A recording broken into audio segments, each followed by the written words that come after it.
Do you know for the recent 10 years, up to 70% of illegal drugs entered Australia through a man, Tse Chi Lop. Hi guys, welcome back to China Down Under. I'm Miss Yang. Today we're going to talk about global organized crimes and how a human rights legislation can surprisingly stop the crimes from their roots. Firstly, let's meet two young Aussies. Dimitri Gaddis shot his younger brother Alex in the abdomen through the window of their family home in South Australia in 2019. Dimitri was only 23 years old, while Alex was 16. But Dimitri didn't intend to kill his brother. He fired the gun because he thought his house was under siege. Why was he in such a delusional state? Because he had a long history of taking methamphetamine or meth. Luckily, Alex survived the shot but suffered from multiple surgeries. It was a tragedy that happened to two young Australians who should have a brighter future. Meth is a highly addictive synthetic drug. One use could lead to addiction.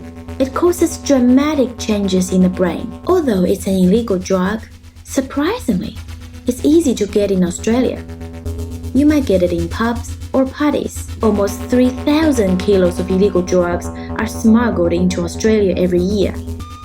Do you know for the recent 10 years, up to 70% of illegal drugs entered Australia through a man, Tse Chi Lop.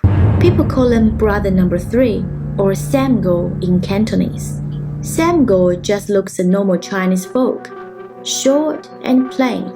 But he was the most wanted man for the recent 2 years by global police force. He delivered so many illegal drugs into Australia as if the border force did not exist. He was called the Asia's El Chapo, but only more mysterious. He was the big boss of a triad alliance, which was composed of 5 gangs. He was in charge of a vast multinational drug trafficking network called the Company. The Company sourced cocaine and heroin from Latin American cartels. They manufactured meth in super labs in Myanmar. And they sell these drugs to smaller nation-based crime groups all over the world. Meth is their main business. They even guaranteed a replacement of any drugs if the drugs were seized by police or a border force, at no extra cost. Apparently, the customer service of illegal drug trade is better than any legal companies. The drugs were put into containing sheep, in tea packages, furniture, or household appliances and arrived at Australian border, one after another. His company earns as much as 17 billion per year, similar to the annual GDP of Laos. Staff of the company or gang members don't use bank services to get their payment, of course. They get paid or pay others through casinos or investments approved by corrupted officers. That's what we call money laundering. It's worth mentioning that Sam Gor lived a very luxury life. He was being protected by Thai kickboxers. He flied by private jet and he once lost 66 million in a single night at a Macau casino. The 66 million must have been cleaned and deposited into the bank accounts of his business partners or contacts. Similar to other gang leaders, Sam Gor's hands were touching more than drug smuggling. Underground weapon trading, forced prostitution, and human trafficking are also standing items in their department meetings. It was enormously disciplined in global organized crimes, in many ways more sophisticated than any Latin American cartel. They function like a global corporation. Their organized crimes would be so unsuccessful without support from many government officials of their own countries, including Australia. Many members from the company had high-level links to governments across the region and have even infiltrated security departments. For example, in 2018, Sam Gor cited a copy of an internal, highly confidential document from ASIO, The document described details of what Australian government knew about him. So who passed the document to him? Another example is that many officials from Australian customs were suspected of having close ties and numerous links to the company. How many more Australian government departments have been infiltrated by the company? One of Sam Gor's major business partners or crime partners is Wang Kuokoi, the citizen of China. People call him Broken Tooth. He was the gang leader in Macau.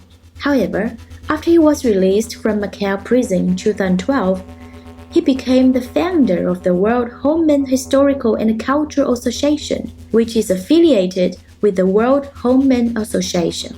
The World Homeland Association, on the other hand, has close ties with China's Communist Party. Broken Tooth is highly active in promoting the Belt and Road Initiative, which will be unfolded in details in our channel, so please subscribe and stay tuned. Briefly speaking, Belt and Road Initiative is a strategy of Chinese Communist Party aiming to use so-called investments to obtain controlling power in other countries. Because of that, he was sanctioned by the US government in 2020, who alleged him of engaging in drug smuggling, human trafficking, and bribery corruption under the cover of Belt and Road projects. Although in China he is still freely attending business or government meetings, his or his contacts' money has been frozen in USA. He or his contacts are forbidden to enter USA. As his best buddy, Sam Gor and his company also invested in large infrastructure ventures under the Belt and Road Initiative. It's not hard to imagine how many organized crimes were delivered hidden in Belt and Road projects. Luckily for Australia, the Belt and Road Initiative pact was torn by the government. Sam Gor is a highly intelligent businessman, and the key words to conclude his career are drug smuggling, organized crimes, corruptions, infiltration, Belt and Road Initiative, and association with Chinese Communist Party. Sam Gor was arrested in Amsterdam at the beginning of this year.